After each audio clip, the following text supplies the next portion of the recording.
అదే RTV app వార్తల్ని క్షణాల్లో చదివే అవకాశం ఉంటుంది. ఒక న్యూస్ పేపర్, ఒక టెలివిజన్ ఛానల్ మీ చేతుల్లో ఎప్పుడూ ఉంటాయి.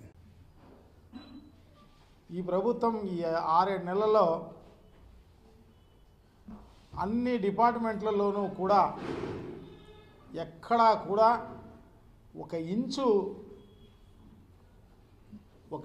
పని చేయడంలే. రెవెన్యూ డిపార్ట్మెంట్ పనులు చేయడంలే. మైనింగ్ డిపార్ట్మెంట్ పనులు చేయడంలే. ఏ పని అంటే ఈ ప్రభుత్వం అనేది ఉందా ఒట్టి సోషల్ మీడియా పైన లేకుంటే వైఎస్ఆర్ కాంగ్రెస్ పార్టీ కార్యకర్తలను వేధించే కార్యక్రమంలో తప్ప ఇంకా వేరేది లేదా తెలియదు. కానీ మొత్తం పైన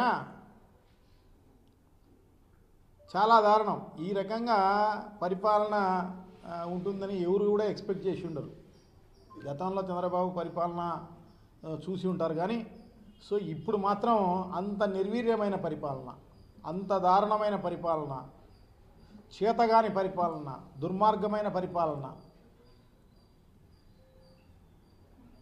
అంత దారుణమైన పరిపాలన ఇప్పుడు సాగుతున్న పరిస్థితి తెలుస్తుంది. సో ఎంత దారుణం అంటే ఇప్పుడు బూడిద పంచాయతీ కూడా ముఖ్యమంత్రుల స్థాయిలో సీఎంఓలో చేసే పరిస్థితి వచ్చింది. యమలమడుగులో doctor M V Ramana Reddy thermal power స్టేషన్కు సంబంధించి దాంట్లో ఫ్లై యాష్ అనేది వస్తుంది.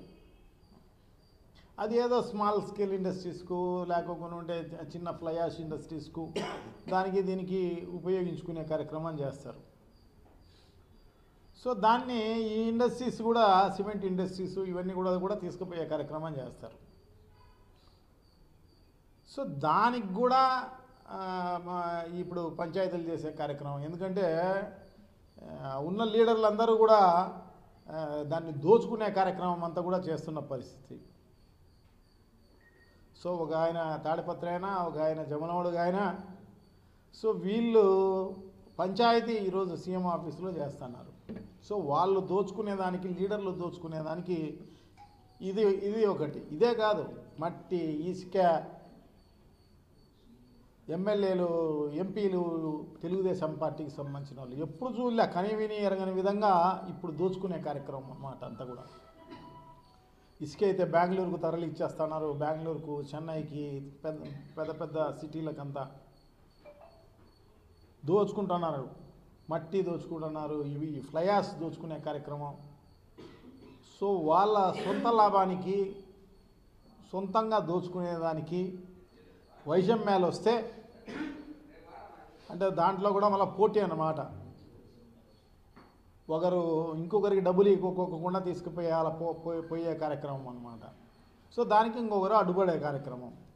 సో దానికి అసలు ఈ వ్యవస్థ అనేది ఉందా, ప్రభుత్వం అనేది ఉందా, అధికారులు అనేవాళ్ళు ఏం చేస్తున్నారు? సో దాదాపు 5-6 రోజులుగా డిఎస్పీ అక్కడే ఉన్నాడు, మొత్తం జిల్లాలో ఉన్న సిఐలు అక్కడే ఉన్నారు, ఎస్ఐలు అక్కడే ఉన్నారు, పోలీసులు కొన్ని 100 మంది పోలీసులు ఉన్నారు.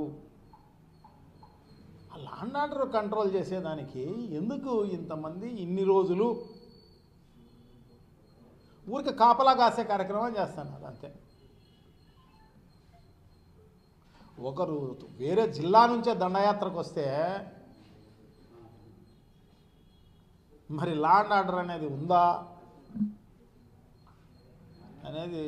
మరిన్ని వీడియోస్ కోసం ఛానల్ ని సబ్స్క్రైబ్ చేయండి. లేటెస్ట్ అప్డేట్స్ కోసం వాట్సాప్ ఛానల్ ని ఫాలో చేయండి. అండ్ లింక్ డిస్క్రిప్షన్ లో ఉంది.